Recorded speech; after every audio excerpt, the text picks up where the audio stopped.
বাংলাদেশের শেষ 3 বলে প্রয়োজন ছিল জয়ের জন্য 17 রান, 4 বলে প্রয়োজন ছিল 19, একটা ডাবল। বাংলাদেশের শেষ 3 বলে স্ট্রাইকে তাসকিন আহমেদ তৃতীয় বলটায়, মানে শেষের 3 বলের তৃতীয় বলটায় তিনি ছক্কা মারলেন। যারা খেলা দেখছিল টেলিভিশন সেটে, যারা খেলা দেখছিল মাঠে বসে, কিংবা যারা খেলা দেখার বা কমেন্ট্রি বোঝার চেষ্টা করছিল অনলাইনে, তারা আশায় বুক বেঁধেছিলেন যে ছক্কা হবার পর পরের 2 বলে বাংলাদেশ যদি 11 রান করে তাহলে বাংলাদেশ এই ম্যাচটায় অবিশ্বাস্যভাবে জিতে যাবে। আর যদি একটা 4 একটা ছক্কা মারে 10 রান করে তাহলে ম্যাচটা আরো একবার ট্রাই হবে। আর এই টাইটা হবে ওয়ানডের পর টি20তে। তাসকিন আহমেদ ছক্কা মারলেন, হিট উইকেটে আউট হয়ে গেলেন। বাংলাদেশ দলের আজকের এই ম্যাচ দেখার জন্য শেষ পর্যন্ত দর্শকরা অপেক্ষা করেছে। শেষ পর্যন্ত বাংলাদেশ জিততে পারে কিনা, শেষ পর্যন্ত বাংলাদেশ অসম্ভবকে সম্ভব করতে পারে কিনা, শেষ পর্যন্ত টপ 5 ব্যর্থ হবার পর মিশন ইম্পসিবলে টম ক্রুজের ভূমিকায় কাউকে পাওয়া যায় কিনা, সেই অপেক্ষা নিয়ে টেলিভিশন সেটের সামনে আর মাঠে দর্শকরা অপেক্ষায় ছিলেন। শেষ পর্যন্ত সেই অপেক্ষার পালা শেষ হয়েছে ওই তাসকিন যখন হিট উইকেটে আউট হয়ে গেলেন। বাংলাদেশের 16 রানের পরাজয়, বাংলাদেশের 165 করা টার্গেটে 149-এ গুটিয়ে যাওয়া, বাংলাদেশের 57 রানে 5 উইকেট হারানোর পরেও শেষ 5 ব্যাটারের লড়াই এবং তাদের 92 রান অ্যাড করা একটা বার্তাই দিয়েছে। শুরুর 5 ব্যাটার যখন আলগা ব্যাটিং করেন, যখন উইকেট ছুড়ে আসেন, যখন নাথিং শট খেলে আউট হয়ে যান, রেসপন্সিবিলিটিকে রিল্যাক্টেন্সে পরিণত করেন, ঠিক তখন শেষের 5 ব্যাটার লড়াইটাকে জিইয়ে রাখেন। টেলিভিশন সেটের সামনে টিআরপি বাড়ানোর জন্য ব্রডকাস্টারদের বাধ্য করেন, দর্শককে বাধ্য করেন টান টান উত্তেজনাকর এই ম্যাচটা দেখার জন্য। কখনো নাসুম আহমেদ, কখনো তানজিম সাকিব, কখনো তাসকিন আহমেদ কিংবা রিশাদ হোসেনরা। বাংলাদেশ শেষ পর্যন্ত পরাজিত হয় নাকি ওই টপ 5 ব্যাটার যারা নিজেদের উইকেট ছুড়ে এসেছেন, যারা আলগা ব্যাটিং করেছেন, যারা পাওয়ার প্লেতে 4 উইকেট আউট হয়ে যাবার পর বাংলাদেশের সেই আশার প্রদীপটাকে অলমোস্ট নিভিয়ে দিয়েছিলেন, তাদেরকে লজ্জা দেয়।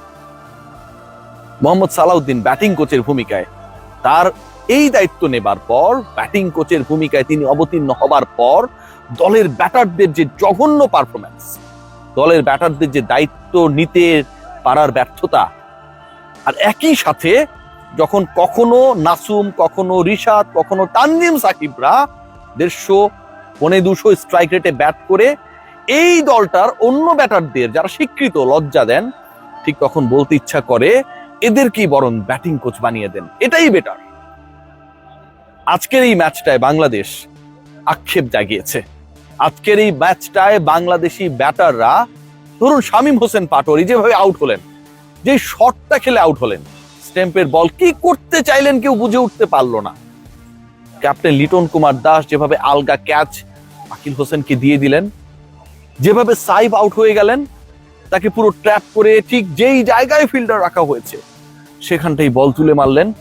তাওহিদ হৃদয় যখন আরো একবার ব্যর্থ হলেন, ঠিক তখন 77 রানে 6 উইকেট নেই, ঠিক তখন 7ম উইকেটে নাসুম আহমেদ, 7ম উইকেটে নাসুম আহমেদ আর তানজিম সাকিব মিলে 40 রানে পার্টনারশিপ করেন 23 বলে। বাংলাদেশের ওই নিভে যাওয়া প্রদীপটা আবারও জ্বলে ওঠার চেষ্টা করে ঠিক তখন থেকে।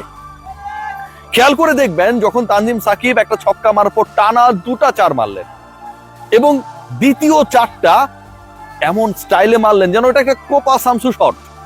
যারা খেলা দেখেছেন, যারা ওই ফুলটস বলটা অফসাইডে কিভাবে তানজিম সাকিব খেললেন সেই মুহূর্তটা দেখেছেন, তারা বলতে বাধ্য হয়েছেন যে বাকি ব্যাটাররা যারা স্বীকৃত, তারা পারলে সাকিবের কাছ থেকে ব্যাটিংটা শিখে নিক।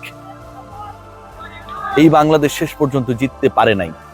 এই বাংলাদেশ জিততে না পারার ব্যর্থতা, ওই শেষ মুহূর্তে প্রথম 15 ওভারে বাংলাদেশের প্রতিপক্ষ যখন 101-এর বেশি তুলতে পারে না, শেষের 5 ওভারে যখন তারা 63 অ্যাড করে ফেলে, বাংলাদেশ যখন অ্যালাউ করে, বাংলাদেশের বোলিং ডিপার্টমেন্ট যখন ফেইল করে ওই জায়গাটায়, যখন শেষ ওভারে 22 রান বাংলাদেশ দিয়ে ফেলে, যখন শেষ 2 ওভারে 36 রান দিয়ে ফেলে, শেষের 3 ওভারে যখন 51 রান তোলে প্রতিপক্ষ, ঠিক তখন ওই জয়ের সমীকরণটা থেকে বাংলাদেশ অনেক দূরে চলে যায়। আজকে ওয়েস্ট ইন্ডিজ যেভাবে ব্যাট করছিল, উইকেট থাকার পরও যেভাবে স্ট্রাগল করছিল, যেভাবে নাসুম আহমেদরা বোলিং করছিলেন, চিন্তা করতে পারেন যে একটা ম্যাচে প্রায় 170-এর কাছাকাছি স্কোর দাঁড় হয়েছে, নাসুম তার 4 ওভারে স্পেলে দিয়েছেন মাত্র 15 রান, 13 বলে ব্যাট হাতে করেছেন 20 রান।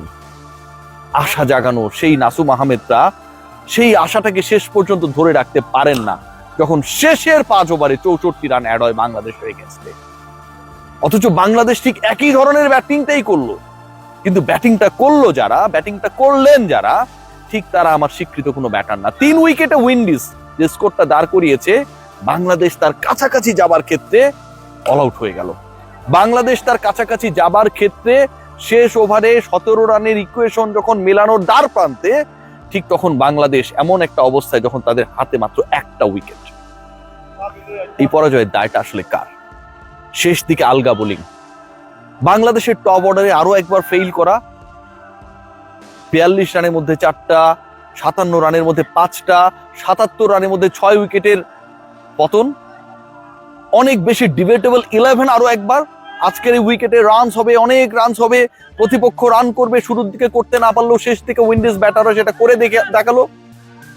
বাংলাদেশের সেই দলটায় যেই দলটা এখানকার উইকেটেই খেলতে নামলো, পারভেজ হোসেন ইমনের মতো সুইট হিটারকে আমরা রাখলাম না। তাওহিদ হৃদয়ের ইনক্লুশন কি কারণে, কি জন্য, সেই ব্যাখ্যাটা আমরা কেউ জানি না। কি কারণে তাওহিদ হৃদয়কে খেলাতেই হবে, কি কারণে পারভেজ হোসেন ইমনের মতো স্ট্রোক মেকারকে আজকের মতো উইকেটে, this is not a wicket which has been produced in Mirpur Sher-e-Bangla stadium. এটা চট্টগ্রামের উইকেট, আগে থেকেই বলা হচ্ছে এখানটায় রান হবে। প্রতিপক্ষের ক্যাপ্টেন, প্রতিপক্ষের কোচ বলছে বাংলাদেশের সেরা উইকেট ওখানটায়, কেমন সেটা আমরা জানি।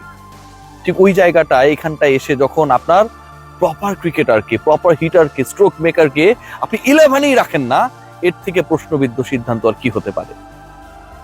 তানজিম সাকিবের ওই ওভারটা 22 রান হয়ে গেল, 3টা ছক্কা খেলো বাংলাদেশ, বাংলাদেশকে ডুবিয়ে দিল। লিটন কুমার দাস যখন পার্টনারশিপ করার সময় এসেছে, তখন সে আলগা শটটা খেললেন। একমাত্র তামিম যেই শট খেলেছিলেন এবং যে অতি মানবীয় ক্যাচ নিয়ে তাকে ফেরানো হলো, রোমারিও শেফার্ড যে ক্যাচটা নিলেন, ওটা ছাড়া বাংলাদেশের প্রত্যেকটা উইকেট, ব্যাটিং ডিপার্টমেন্টের যে 6 জন ব্যাট করেন তার 5টা উইকেট জাস্ট বিলিয়ে দেয়া। নুরুল হাসান সোহান ফিনিশিং এ ব্যর্থ হয়েছেন, টিকে থাকতে ব্যর্থ হয়েছেন। শামীম হোসেন পাটোয়ারি যে ক্রাইম করেছেন, পরের ম্যাচে যদি তাকে বাদ দেওয়া হয়, ড্রপ করা হয়, বলার কিছু থাকবে না। তাওহিদ হৃদয় যাকে খেলানোর জন্য আপনি আপনার প্রপার ওপেনিং পেয়ারকে শেষ পর্যন্ত ভেঙেছেন, তামিম ইমনের ওই পার্টনারশিপটাকে গড়ে তোলার ক্ষেত্রে চিন্তা করেছেন যে আজকে ওকে বাদ দিয়ে সাইফকে ওপেনিং এ খেলিয়ে দিই, সেই তাওহিদ হৃদয় আজকে আস্থার প্রতিদান দিতে আরো একবার ব্যর্থ হলো। বাংলাদেশের সম্ভাবনা শেষে গিয়ে শেষ হয়ে যায়। আজকে যে সম্ভাবনা জেগেছিল, শেষ পর্যন্ত বোলাররা যে লড়াইটা করলেন, শেষ পর্যন্ত নাসুম, শেষ পর্যন্ত তানজিম সাকিব, রিশাদ হোসেন, তাসকিন আহমেদ, মুস্তাফিজুর রহমান, এই 5 জন ব্যাটার যেভাবে ব্যাট করে বাংলাদেশের ইনিংসে শেষের 5 জন 92 রান অ্যাড করলেন, এটা কি বাংলাদেশের উপরের ব্যাটারদের লজ্জা দেয়? আসলে কি দেয় নাকি দেয় না? তাদের উপর তো ছাতা হয়ে আছেন মিস্টার এস। সবাই ভালো থাকবেন।